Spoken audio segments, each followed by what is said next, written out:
गोड्डा के बलबड्डा थाना क्षेत्र के टोढ़ा गांव में चोरों ने दंपत्ति को बंधक बनाकर 5 लाख रुपए की चोरी कर ली। जिस घर में पति पत्नी सोए थे, चोरों ने उस घर में ताला लगा दिया और 4-5 लाख के जेवर और कैश उड़ा लिए। लातेहार में कोरोना संक्रमित मरीजों के लिए नर्सिंग कॉलेज राजहार में बनाए जाने वाले कोविड केयर सेंटर का उपायुक्त अबू इमरान ने निरीक्षण किया।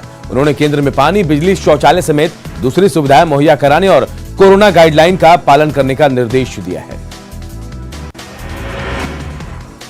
वैश्विक महामारी कोरोना के कारण चतरा के भारतीय रेड क्रॉस सोसाइटी के ब्लड बैंक में खून की भारी कमी हो गई है।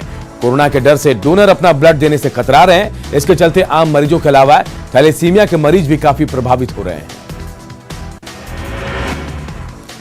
दुमका के हंसडिया दुमका हाईवे पर धोबाई नदी पुल की रेलिंग तोड़ते हुए एक ट्रक गहरे नदी में गिर गया। दुर्घटना में ट्रक का ड्राइवर गंभीर रूप से घायल हो गया है। हजारीबाग के दारू प्रखंड से 2 दिनों से लापता कन्हैया रजक का शव मिला है। इससे पहले मृतक का कपड़ा और चप्पल इरगा पत्थर खदान के बाहर से परिजनों को मिला था। वहीं परिजनों ने दारू थाने पर मामले को गंभीरता से नहीं लेने का आरोप लगाया है। खूंटी के एक शख्स दिलीप ने जहर खाकर खुदकुशी कर ली। हरमू अस्पताल में इलाज के दौरान उसकी मौत हो गई। 27 अप्रैल को दिलीप की शादी होने वाली थी।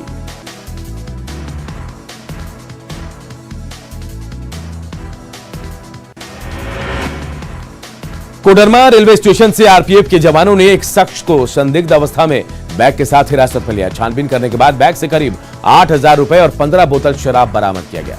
शराब तस्करी के मामले में युवक बबलू कुमार गुप्ता को गिरफ्तार कर धनबाद जेल भेज दिया गया है।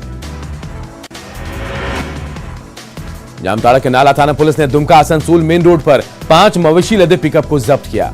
पश्चिम बंगाल से मवेशी लाद कर नाला के रास्ते दुमका ले जाया जा रहा था।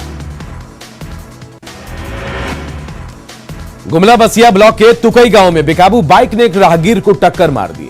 हादसे में बाइक सवार रंजन नायक की मौके पर ही मौत हो गई।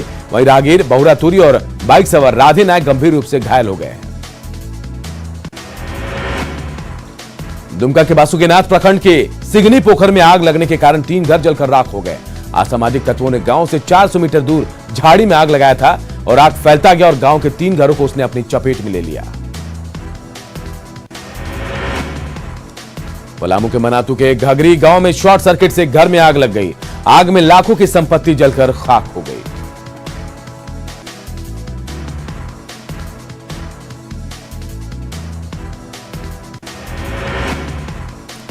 दिल्ली से आसनसोल जा रहे यात्री विपुल कुमार दत्ता की सियालदह राजधानी एक्सप्रेस में मौत हो गई।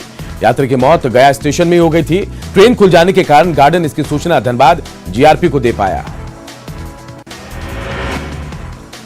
जामताड़ा के नाला प्रखंड के डाडर में काजू बागान में अचानक आग लग गई।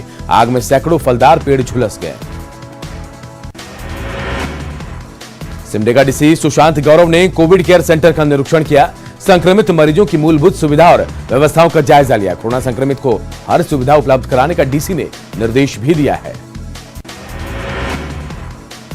जमशेदपुर में कोरोना के बढ़ते खतरे को लेकर प्रशासन सतर्क है। डीसी लगातार निजी अस्पताल प्रबंधकों के साथ बैठक कर स्थिति की समीक्षा कर रहे हैं और साथ ही अस्पतालों में बेड की संख्या बढ़ाए जाने को लेकर जरूरी दिशा निर्देश भी दे रहे हैं। कोडरमा में 200 बेड वाला डेडिकेटेड कोविड अस्पताल में कुछ घंटों के अंतराल में ही कोरोना संक्रमित 2 महिला मरीज की मौत हो गई। 2 मरीजों की मौत से प्रशासन में हड़कंप मचा हुआ है। कोडरमा थर्मल पावर प्लांट में संचालित सीआईएसएफ यूनिट 14 अप्रैल से 20 अप्रैल तक राष्ट्रीय अग्निशमन सेवा सप्ताह के रूप में मनाएगी। केटीपीएस परिसर में अग्निशमन सेवा सप्ताह का शुभारंभ किया गया। इसमें 14 अप्रैल 1944 में बॉम्बे यार्ड में खड़ी जहाज में आगलगी के शिकार शहीदों को श्रद्धांजलि दी गई। गिरिडीह के करबला रोड के पास उसरी नदी के आसपास रहने वाले लोग पानी की किल्लत से परेशान हैं। पानी की समस्या को दूर करने के लिए नदी में चूहा खोदकर पानी निकाला जा रहा है। ग्रामीणों ने कहा कि सरकार की तरफ से पानी की कोई ठोस व्यवस्था नहीं की गई है। गोड्डा के फिरोजपुर बगैया मुख्य सड़क घोटाले की भेंट चढ़ गई। सूरत की कंपनी यूनिक कंस्ट्रक्शन के नाम पर 51 करोड़ के टेंडर का मामला सामने आया है, लेकिन जांच में यह फर्जी निकला। धनबाद में बढ़ती गर्मी के बीच मिट्टी की सुराई और घड़े की मांग बढ़ गई है, लेकिन कुम्हारों का कहना है कि मेहनत का मेहनताना भी नहीं मिलता है और कच्चा माल होने के कारण ज्यादा टूटता है, जिससे पूंजी में भी घाटा हो रहा है।